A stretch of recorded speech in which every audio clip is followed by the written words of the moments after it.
Good evening, everybody. KT here with Wise Images Photography. Thank you so much for tuning in today. If you like nature photography and going on fun-filled adventures, think about subscribing to the channel and hitting that notification bell so that way you don't miss any future episodes. Today we're going to go over how did I get the image. I am going to talk about how did I get the image, what I like about the image, and what I didn't like about the image. So I'm definitely also going to go ahead and give a photo critique of the image. So without further ado, let's get going. All right, everybody, I cannot believe it is already May. I cannot believe it. Remember to get your Mother's Day cards if you guys have not gotten your Mother's Day cards. Needless to say, I was out at the Orlando wetlands when I got this particular image. I do believe, looking at the image, I think I was on the boardwalk when I got this image, or kind of just getting off of the boardwalk. And this great blue heron just comes flying through with nesting material. And anytime a wildlife photographer, or especially a bird wildlife photographer, sees a bird with nesting, we get very excited. It's like, ooh, yay! All right, because we love getting those images of birds doing what they do. So as you can see on this image, you have this beautiful, gorgeous bird just flying through the air.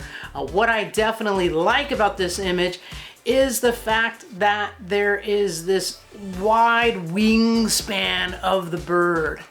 And then the lake is up underneath the bird, and so it's reflecting this light onto the wings.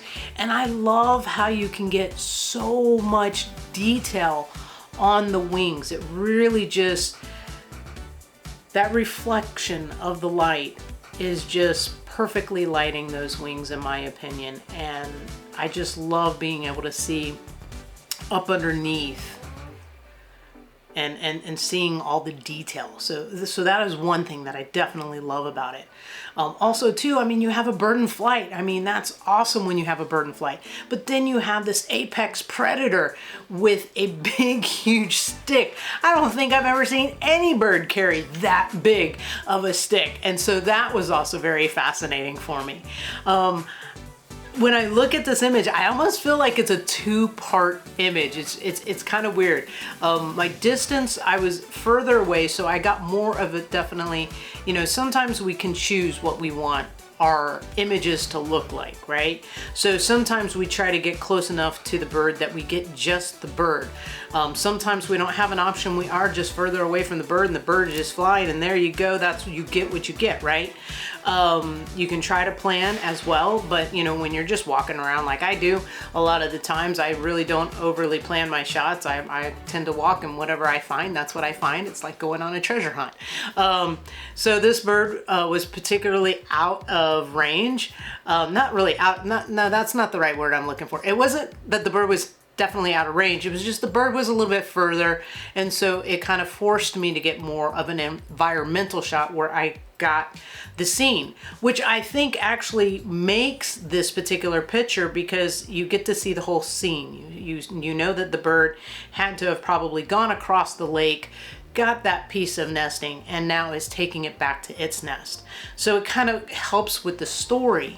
But I also, when I'm looking at this image, I also kind of feel like it's two images in one.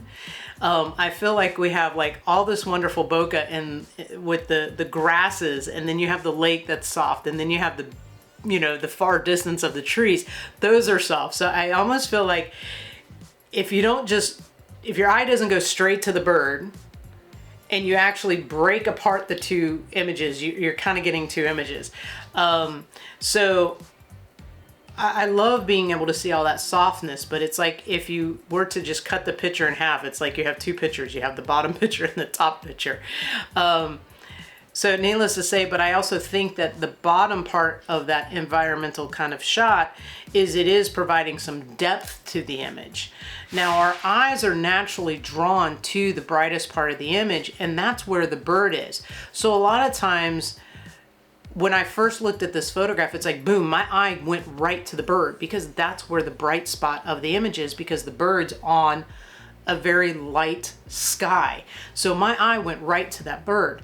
But when I started trying to think of things that I maybe noticed or something like that, and I really started diving in on this image, I was like, oh, it almost feels like there's two parts to this, two parts on this particular image, right?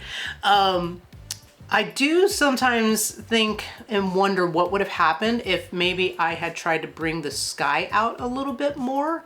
But I do think with the sky being so light, it definitely does draw your eye to the bird, which is what I like.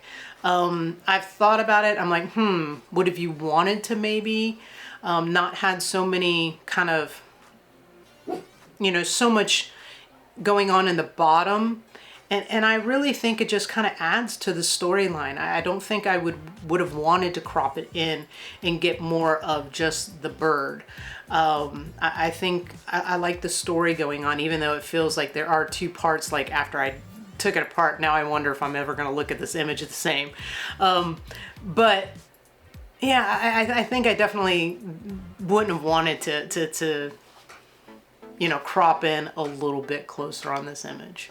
But as I was mentioning, I don't know if darkening the sky would have been a good option. If I did darken down the sky, I probably would want to definitely leave the bird a little bit brighter so that way it did draw my eye to the bird. I did shoot this bird smack dab in the middle of the scene. I think maybe a little bit of rule of thirds might have been nice on it. So those would have been some of the things that maybe looking back at it, I would have changed. But one of the things that I do tend to do when I'm out in the field, and this is something I learned when I was doing dog photography, is I put my focus mode, I put my focus points, my focus points, I always put them in the middle of the screen. And that way, when I do have a bird in flight and I go up to take the photograph, I'm not guessing where my focus points are. So it is kind of like a blessing and a curse all at the same time, because, if you're just walking around and you're not planning the shot, I do kind of have a plan because I put that focus point there in the middle, but at the same time, then it means that my birds are always going to be in the middle of the scene, which means it might not be as interesting because it's not using the rule of thirds, which is an easy compositional trick to use. So anyways, that is it on this particular photograph. I do love it, even though it looks like two pictures now to me, but that's okay. Let me know what you thought. What do you think?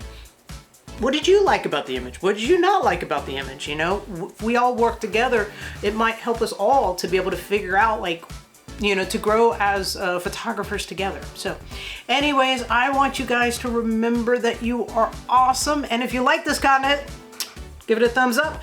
If you remember that you are awesome, have a fantastic rest of your week, and I'll see you later, alligator.